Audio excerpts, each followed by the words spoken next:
What's going on, guys? It's your boy H Dog, and I'm back here today with another video.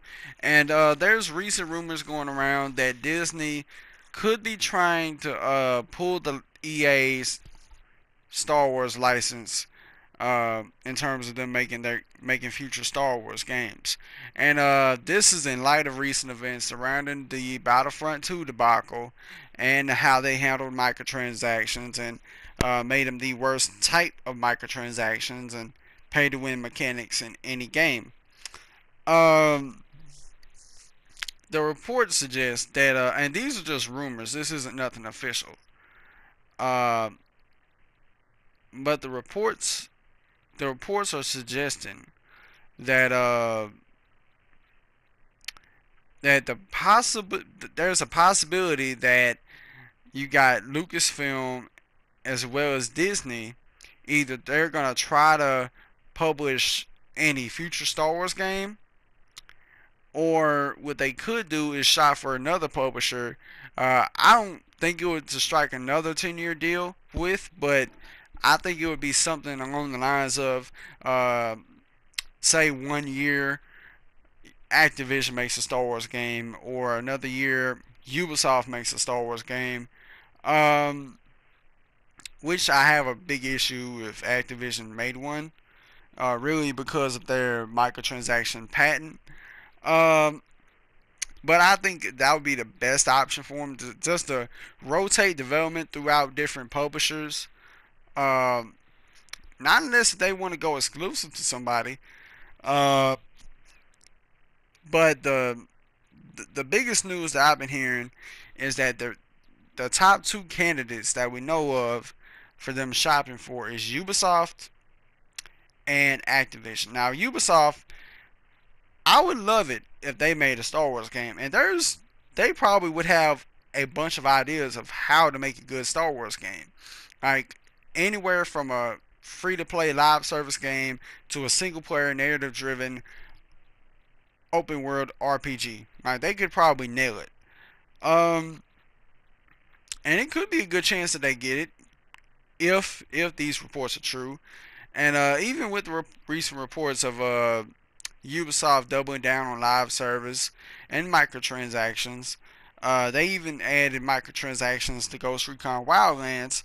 But that game's been out for so long, and I don't even know anybody who's still playing that game at this point. So people would let them slide in that respect. But if this kind of thing had to happen when the game came out, I don't think they would have been allowed to slide. Um, but I do think I would be hella excited if they made a Star Wars game, depending on what it is. I mean, there's a lot of things Ubisoft could do with a Star Wars title. I mean, you look at their portfolio; it's very diverse. I mean, they got their fair share of live service games, always online games, multiplayer games. They may have free to play games or mobile games. I'm not sure. They got their fair share of single player games and open world games. They nailed it with Assassin's Creed Origins, in my opinion. And could you imagine if they made a Star Wars open world game? That would be lit. Moving on to their second candidate is Activision, which I don't want this to happen simply because, now don't get me wrong, Activision has been successful with uh, the Call of Duty franchise for years,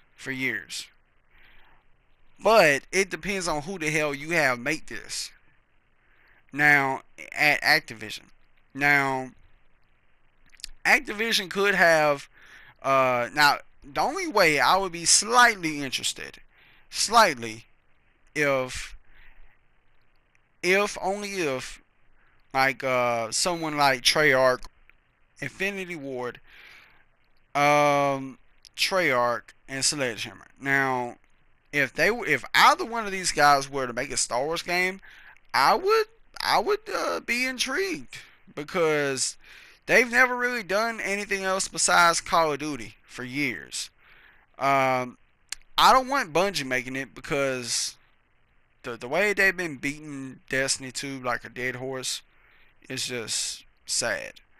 But at least they're not abandoning the game like other people like EA. I mean, they'll abandon it in a split second. But yeah, I'm looking forward. I'm really looking forward. Most likely, I'd be looking forward to Ubisoft making a Star Wars game if this was to be true. But Activision, I have my worries for them making a Star Wars game.